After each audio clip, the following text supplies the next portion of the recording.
Hello সবাইকে, journey of a nurse চ্যানেলে তোমাদের সকলকে ওয়েলকাম জানাই।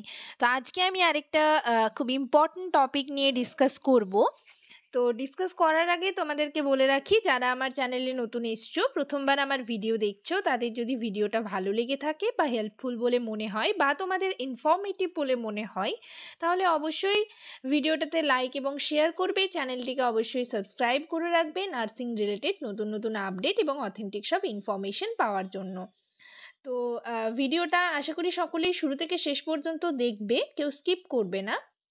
তোমরা যারা স্টাফ নার্স গ্রেড 2 এর মানে রিক্রুটমেন্ট নিয়ে ওয়েট করে আছো কবে তোমাদের রিক্রুটমেন্ট দেবে, তো এই রিক্রুটমেন্ট নিয়েই আজকের তোমাদের সাথে ডিসকাস করব যে তোমাদের রিক্রুটমেন্ট ভোটের আগে দেবে কি না, বা হচ্ছে মানে কবে দেওয়ার চান্স রয়েছে, ঠিক আছে? আর হচ্ছে কি কি কারণে তোমাদের এতটা লেট হচ্ছে, তো সেই সমস্ত কিছু আপডেট নিয়ে আজকে তোমাদের সাথে ডিসকাস করব। তো চলো ভিডিওটা শুরু করা যাক।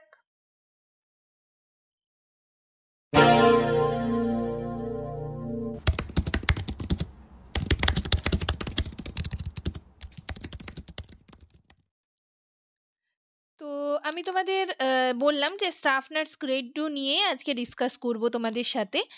তো তোমাদের মনে মানে এখন আমি যাই ভিডিও বানাচ্ছি তোমাদের সাথে ডিসকাস করছি ইন্টারভিউ রিলেটেড, তো যাই হোক, যে মানে অন্য টপিক থাকলেও কিন্তু তোমরা সকলেই কমেন্ট করছো যে তোমাদের স্টাফ নার্স গ্রেড 2 এর রিক্রুটমেন্ট কবে দেবে, এটাই এখন সবার মনে প্রশ্ন। তো এটা স্বাভাবিক, যেহেতু এত দিন হয়ে গেল তোমাদের এখনো পর্যন্ত রিক্রুটমেন্ট বের হয়নি। তো আগের ভিডিওতে আমি তোমাদেরকে বলেছি যে তোমাদের রিক্রুটমেন্ট কবে দিতে পারে বা হচ্ছে কেন লেট হচ্ছে, এই সমস্ত কিছু বলেছি। তো আজকে আমি তোমাদের সাথে কিছু কথা মানে শেয়ার করব এই স্টাফ নার্স গ্রেড 2 রিলেটেডই। তো ভিডিওটা একটু মন দিয়ে সকলে শুনবে এবং বোঝার চেষ্টা করবে, ঠিক আছে? তোমাদের এই যে স্টাফ নার্স গ্রেড 2 এর রিক্রুটমেন্ট এতটা লেট হচ্ছে কেন, ঠিক আছে, এই কারণগুলো আমি তোমাদের সাথে ডিসকাস করব, যাতে তোমরা বিষয়টা পুরো ভালোভাবে বুঝতে পারো। দেখো, একটা কারণ হচ্ছে যে ভোট, তোমরা সকলেই জানো যে ইলেকশনের কারণে হচ্ছে তোমাদের লেট হচ্ছে, ঠিক আছে? তো কোনো আর মানে এতটা লেট হয় না, লেট হলেও তোমাদের হচ্ছে মানে নভেম্বরে যদি নাই বের হয় তো ডিসেম্বরের শেষের দিকে অন্তত বের হয়ে যায়। তো এবছর যেহেতু লোকসভার ভোট পড়ে গেছে, সেই কারণে তোমাদের লেট হচ্ছে। এছাড়াও আরো কতগুলো কারণ রয়েছে, তো সেই বিষয়গুলো তোমাদেরকে ডিটেলে তোমাদের সাথে ডিসকাস করব। তো দেখো, তোমাদের যে লোকসভার যে ভোট রয়েছে সেটা কিন্তু অলরেডি মানে হয়ে গেছে, যে কবের থেকে স্টার্ট হবে সেগুলো সবকিছু ঘোষণা হয়ে গেছে। তো সেগুলো তোমাদেরকে বলবো, তার সাথে সাথে এই এই কারণটা ছাড়া আর কি কারণ রয়েছে, কি কারণে এতটা লেট হচ্ছে, এই সমস্ত কিছু তোমাদেরকে বলবো, ঠিক আছে? তো চলো আগে যে মানে ভোট যে ঘোষণা হয়েছে কবের থেকে হবে সেইটা তোমাদেরকে আগে দেখিয়ে দিই, তারপর আমি আস্তে আস্তে সমস্ত কিছু তোমাদেরকে বলবো, বুঝিয়ে বলার চেষ্টা করব। কেননা মানে তোমরা হচ্ছে সকলেই এই একটাই তোমাদের কথা, এটা হওয়াটা স্বাভাবিক, বুঝতে পারছি যে এতদিন পর্যন্ত তোমরা ওয়েট করে আছো। এছাড়াও হচ্ছে অনেক ক্যান্ডিডেট রয়েছে যারা 2 বছর হয়ে গেল মানে কমপ্লিট করে বেরিয়েছে, বাট এখনো পর্যন্ত পায়নি। এবং তোমাদের এই যে স্টাফ নার্স গ্রেড 2 এর যে রিক্রুটমেন্ট, সেটা অনেকেই মানে বলছো যে অনেকের ধারণা যে কি বেসিসে হচ্ছে, মেরিট বেসিসে, অনেকেই মনে করছো যে মেরিট বেসিসে হচ্ছে না, বা এরকম আরো অনেক কিছু। অনেকেই তোমরা বলছিলে যে প্যানেল লিস্টে হচ্ছে নাম্বার মানে পার্ট পার্ট করে দেবার জন্য, বাট এগুলো সেরকমটাও বলার কিছু না। দেখো, তোমরা নিজেরাই বুঝতে পারবে কে কেমন নাম্বার পাচ্ছ, ঠিক আছে? এটা তোমাদের যদি আগের ভিডিওগুলো যারা দেখেছো, আশা করি সকলেই তোমরা জানো যে কিভাবে তোমাদের মানে একাডেমিক মার্কস হচ্ছে ক্যালকুলেট করতে হয়, এক্সপিরিয়েন্স মার্কস, এগুলোর আলাদা আলাদা করে পার্ট পার্ট করে তোমাদেরকে বলার চেষ্টা করেছি। এছাড়াও তোমরা অন্যান্য ইউটিউব চ্যানেলগুলোতেও দেখলে বুঝতে পারবে যে কিভাবে হচ্ছে এই যে স্টাফ নার্সের মানে একাডেমিক মার্কস কিভাবে ক্যালকুলেট করবে, ঠিক আছে। ইন্টারভিউর মার্কসটাও তোমরা বুঝতে পারবে, তোমরা যেরকম হচ্ছে আনসার দেবে সেরকমই নাম্বারটা দেওয়া হয়ে থাকে, এবং এই ইন্টারভিউতে তোমাদের কিরকম মার্কস দেয় সেটাও আমি তোমাদের বলেছি, যে হাইয়েস্ট মার্কস মানে কতটা পর্যন্ত একজন ক্যান্ডিডেট পেতে পারে, বা হচ্ছে যে কিছুই আনসার দিতে পারবে না তার লোয়েস্ট মার্কস কত, সেটাও কিন্তু আমি বলেছি। তো হচ্ছে এটা তোমরা বুঝতে পারবে, ঠিক আছে, যে কিরকম ভাবে মার্কস ক্যালকুলেট করা হচ্ছে। এটা একেবারেই মেরিট বেসিসেই হয়ে থাকে, ঠিক আছে, যার যেরকম মার্কস থাকে সেরকম বেসিসেই হয়ে থাকে। তো যাই হোক, তোমরা সেটা নিয়ে দাবি করতেই পারো, সেটা অন্য ব্যাপার। বাট এখনো পর্যন্ত যে তোমাদের স্টাফ নার্স গ্রেড 2 এর রিক্রুটমেন্ট বের হচ্ছে না, এটার কিছু কারণ রয়েছে, তো সেগুলো নিয়ে ডিসকাস করব, ঠিক আছে। তো চলো আগে ভোটের যে ঘোষণা হয়েছে সেটা তোমাদের দেখায়, তারপর আমি বলবো কারণগুলো। তো দেখো, তোমাদের এই যে স্টাফ নার্স গ্রেড 2 এর রিক্রুটমেন্ট যে ডিলে হচ্ছে রিক্রুটমেন্ট বের হতে, তো সেটার একটা কারণ হচ্ছে যে ইলেকশন। তো দেখো, ইলেকশনের যে ভোট, লোকসভার যে ভোট সেটা ঘোষণা হয়ে গেছে। এটা 7টা দফায় হবে। তোমরা যারা মানে নিউজ পেপার পড়ো বা নিউজ পেপার দেখো তারা জানবে 7টা দফায় ভোট হবে। প্রথম দফাতে হচ্ছে 19শে এপ্রিল থেকে স্টার্ট, ঠিক আছে। দ্বিতীয় দফা 26শে এপ্রিল, তৃতীয় দফা হচ্ছে 7ই মে, চতুর্থ দফা হচ্ছে 13ই মে, পঞ্চম দফা 20 মে, অর্থাৎ 20শে মে, আর হচ্ছে ষষ্ঠ দফা হচ্ছে 25শে মে, সপ্তম দফা হচ্ছে 1 জুন। তো তোমরা বুঝতেই পারছো যে এপ্রিল থেকে এখন জুন পর্যন্ত তোমাদের মানে এই লোকসভার ভোট হবে। ভোট গণনার ডেট দেওয়া হয়েছে 4ঠা জুন, 4th জুন হচ্ছে ভোট গণনার ডেট দেওয়া হয়েছে, ঠিক আছে। তো তোমরা মানে ধরে রাখো যে এপ্রিল টু জুন হচ্ছে ভোটের কাজ শুরু হয়ে যাবে, মানে এপ্রিল মাস থেকে, ঠিক আছে। তো এরপর তোমাদের মানে রিক্রুটমেন্ট দিলে কবে দেবে সেটাই তোমাদের এখন প্রশ্ন। তো সেটাই আমি বলবো। তোমরা জানো যে ইলেকশনের কারণে এই তোমাদের রিক্রুটমেন্ট ডিলে হচ্ছে, আরো কিছু কারণ রয়েছে, সেই কারণগুলো বলবো। তো রিক্রুটমেন্ট দেখো, তোমাদের এপ্রিল থেকে যেহেতু স্টার্ট হয়ে যাচ্ছে, তা তো হচ্ছে হাতে কিন্তু আর বেশি টাইম নেই। এই মাসটা ধরো শেষ হতে চললো। তো তো এটা হচ্ছে যে স্টাফ নার্স গ্রেড 2 এর রিক্রুটমেন্ট কি এই মাসে বের হবে?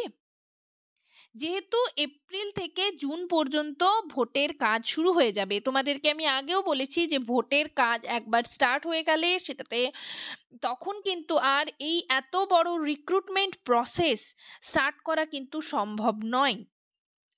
তো এবার হচ্ছে কথাটা যে ভোটের আগে কি স্টাফ নার্স গ্রেড 2 এর রিক্রুটমেন্ট বের হবে?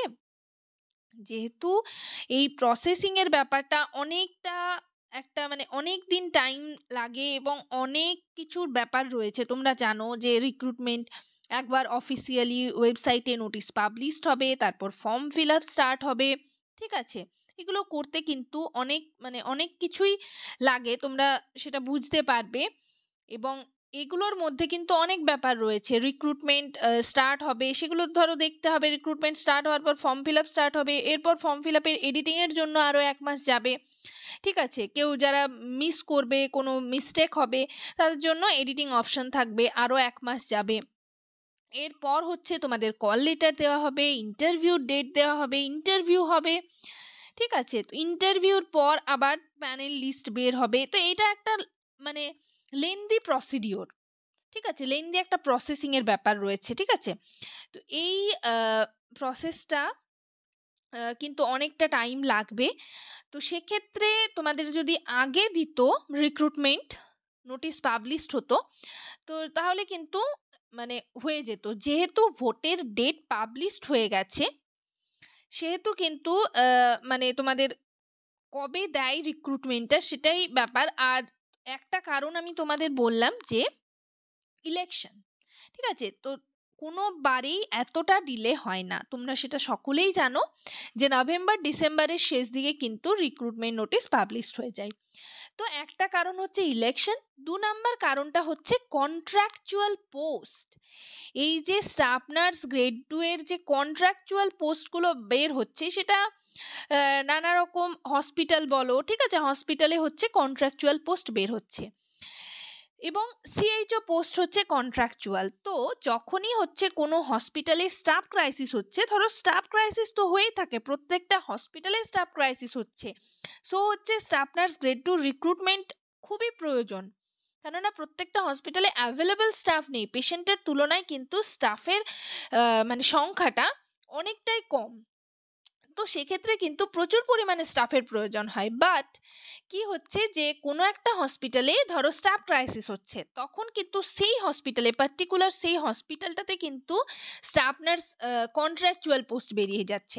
তো সেক্ষেত্রে কোনো ওয়ার্ডে ধরো ধরো লেবার ওয়ার্ডে ধরো আহ, মনে করো যে স্টাফ ক্রাইসিস হচ্ছে, ঠিক আছে, তো সেখানে আরো 4জন স্টাফের প্রয়োজন হচ্ছে, তখন কি করছে, বা আরো কোনো ওয়ার্ডে, সেই হসপিটালে আরো কোনো ওয়ার্ডে স্টাফ ক্রাইসিস হচ্ছে, তো 4-5 জনের স্টাফ ক্রাইসিস হচ্ছে, তখন হচ্ছে সেই হসপিটালটাতে কন্ট্রাকচুয়াল পোস্ট বের করছে।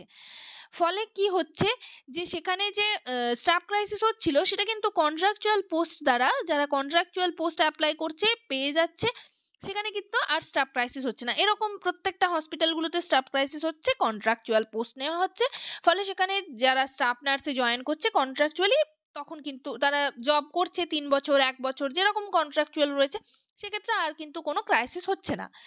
এছাড়াও যে সিএইচও পোস্টগুলো রয়েছে সেগুলোতেও কন্ট্রাকচুয়ালি নেওয়া হচ্ছে, ফলে যে স্টাফ ক্রাইসিস হচ্ছিল সেটা আর হচ্ছে না। তো এই কন্ট্রাকচুয়াল পোস্টগুলো বের করার কারণে কিন্তু স্টাফ নার্স গ্রেড 2 এর রিক্রুটমেন্ট একটা ব্যাপার রয়েছে যে ডিলে হচ্ছে, তখন কিন্তু স্টাফ নার্স গ্রেড 2 রিক্রুটমেন্ট হচ্ছে না। তো এই দুটো কারণ, ঠিক আছে, একটা হচ্ছে ইলেকশন, কোনো মানে এই বছর যেহেতু ইলেকশনটা পড়ে গেছে, তো সে কারণে ইলেকশনের কারণেই হচ্ছে তোমাদের এতটা ডিলে হচ্ছে। আর আরেকটা কারণ হচ্ছে অবভিয়াসলি, যেটা হচ্ছে কন্ট্রাকচুয়াল পোস্ট, ঠিক আছে, কন্ট্রাকচুয়াল পোস্টগুলো, এটা তোমরা ব্যাপারটা মানে যদি বোঝার চেষ্টা করো তো বুঝতে পারবে, ঠিক আছে। ফলে আর সরকারেরও অতটা মাথা ঘামানোর প্রয়োজন হচ্ছে না, যেহেতু স্টাফ ক্রাইসিস সেরকম ভাবে আর হচ্ছে না। বাট প্রত্যেক বছর কিন্তু প্রচুর পরিমাণে স্টাফ নার্স রিক্রুটমেন্ট করার প্রয়োজন, কেননা প্রত্যেকটা হসপিটালেই স্টাফ ক্রাইসিস হয়ে থাকে, পেশেন্টের তুলনায় স্টাফের পরিমাণ কিন্তু অনেকটাই কম। বাট যেহেতু এখন কন্ট্রাকচুয়াল পোস্টগুলো এত বের করছে, সেগুলোতে কিন্তু ধরো সরকারের এক্ষেত্রে অনেকটাই সুবিধা হচ্ছে। কন্ট্রাকচুয়াল পোস্টগুলোতে স্যালারি কম দিয়ে হচ্ছে তাদেরকে চাকরি দেওয়া হচ্ছে। আর পার্মানেন্ট রিক্রুটমেন্ট বের করলে কি হচ্ছে, সরকারকে হচ্ছে বেশি টাকা দিতে হবে, বেশি স্যালারি দিতে হবে, ঠিক আছে। আর এটাতে যেহেতু যারা ধরো পাচ্ছে না, মানে কন্ট্রাকচুয়াল ধরো অ্যাটলিস্ট প্রাইভেটের তুলনায় অনেকটাই বেটার, তো সেক্ষেত্রে সকলেই কন্ট্রাকচুয়াল পোস্ট যারাই পেয়ে যাচ্ছে তারাই মানে তাদের প্রাইভেটের তুলনায় তো ভালো অনেকটাই, তো সেক্ষেত্রে তারাও দেখছে স্যালারিটা ভালো। বাট তোমাদের যে স্টাফ নার্স মানে পার্মানেন্ট পোস্টের থেকে তো স্যালারিটা অনেকটাই কম, ঠিক আছে, 25,000 পার মান্থ দেওয়া হয় কন্ট্রাকচুয়াল গুলোতে, বাট এটা পার্মানেন্টের তুলনায় অনেকটাই কম, তো সেদিক থেকে সরকারের একটা সুবিধা হচ্ছে। তো এই কারণেও কিন্তু স্টাফ নার্স গ্রেড 2 এর রিক্রুটমেন্ট কিন্তু ডিলে করছে, ঠিক আছে। তো এই কারণগুলোর কারণে তোমাদের স্টাফ নার্স গ্রেড 2 এর রিক্রুটমেন্ট ডিলে হচ্ছে। আর আরেকটা ব্যাপার যেটা হচ্ছে, তোমরা হচ্ছে অনেকেই তোমরা যে দাবি জানিয়েছো এটা ঠিক আছে, আর হচ্ছে ইমেল করতে তোমাদের বলেছিলাম, তো তোমরা অনেক আগেই ইমেল করেছো, বা এখনো যদি ইমেল করে থাকো সেটা একটা ব্যাপার। আরেকটা ব্যাপার হচ্ছে তোমরা যেটা বলছিলে যে তোমাদের হচ্ছে পার্ট পার্ট করে প্যানেল লিস্টে নাম্বার দিতে, তো এটা তোমাদের একেবারেই, মানে আমি ভুল বলবো না, দাবিটা একেবারেই ঠিক, এটা তোমরা দাবি করতেই পারো, তাহলে কিন্তু তোমাদের বোঝা মানে আরো অনেকটাই সুবিধা হয়ে যাবে, তোমরা দেখতে পারবে কে কেমন মার্কস পাচ্ছে। বাট এটা হচ্ছে মেরিট বেসিসেই হয়ে থাকে, তোমাদের আগেও বলেছি, এবং মানে কতটা কম্পিটিশন হয় তোমরা হচ্ছে আগের ইয়ারের প্রিভিয়াস ইয়ারের প্যানেল লিস্টগুলো দেখলেই বুঝতে পারবে।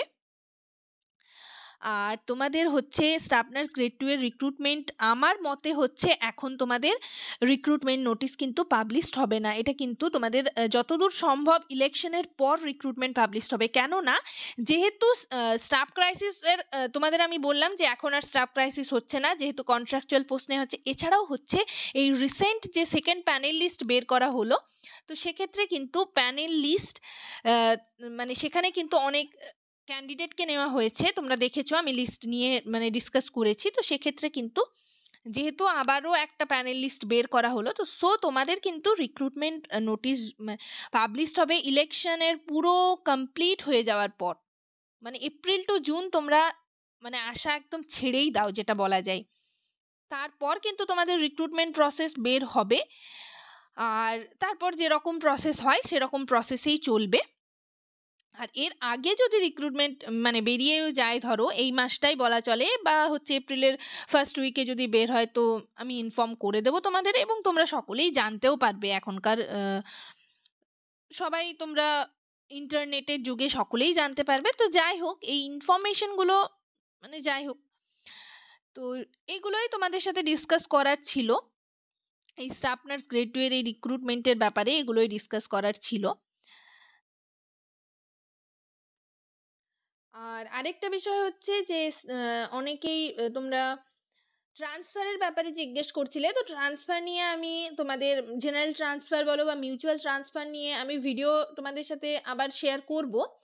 তো এক্ষেত্রে তোমাদের জেনারেল ট্রান্সফারও কিন্তু ডিলে হচ্ছে, যেহেতু তোমাদের এই রিক্রুটমেন্ট প্রসেস ডিলে হচ্ছে, তো সেক্ষেত্রে কিন্তু জেনারেল ট্রান্সফার যারা অ্যাপ্লাই করেছে তাদেরও কিন্তু জেনারেল ট্রান্সফার হচ্ছে, ডিলে হচ্ছে। কেননা যতদিন না পর্যন্ত স্টাফ নার্স মানে রিক্রুটমেন্ট হচ্ছে, নতুন স্টাফ আবার হসপিটালে জয়েন করানো হচ্ছে, ততদিন পর্যন্ত যারা সিনিয়র ক্যান্ডিডেট রয়েছে, সিনিয়র স্টাফ রয়েছে, তো তাদের মানে অন্য জায়গায় মানে জেনারেল ট্রান্সফার অ্যাপ্লাই করার পরেও কিন্তু তাদের নেওয়া হচ্ছে না। কেননা আগে হচ্ছে স্টাফ নার্স রিক্রুটমেন্ট হবে, নতুন স্টাফ জয়েন করানো হবে, তারপর হচ্ছে তাদের জেনারেল ট্রান্সফার যে যেখানে অ্যাপ্লাই করেছে সেটার কিন্তু নোটিশ পাবলিশ হবে।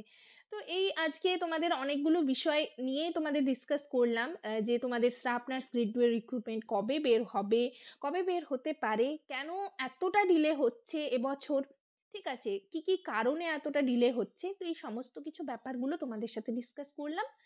তো তোমাদের যদি কিছু বলার থাকে অবশ্যই তোমরা কমেন্ট সেকশনে আমাকে কমেন্ট করে জানাবে। ভিডিওটা যদি তোমাদের ভালো লেগে থাকে বা ইনফরমেটিভ বলে মনে হয় অবশ্যই লাইক এবং শেয়ার করবে, চ্যানেলটিকে অবশ্যই সাবস্ক্রাইব করে রাখবে এরকম আরো নতুন নতুন ইনফরমেশন পাওয়ার জন্য। সবাই ভালো থেকো, সুস্থ থেকো। নেক্সট ভিডিওতে আবার তোমাদের সাথে দেখা হচ্ছে। Thank you.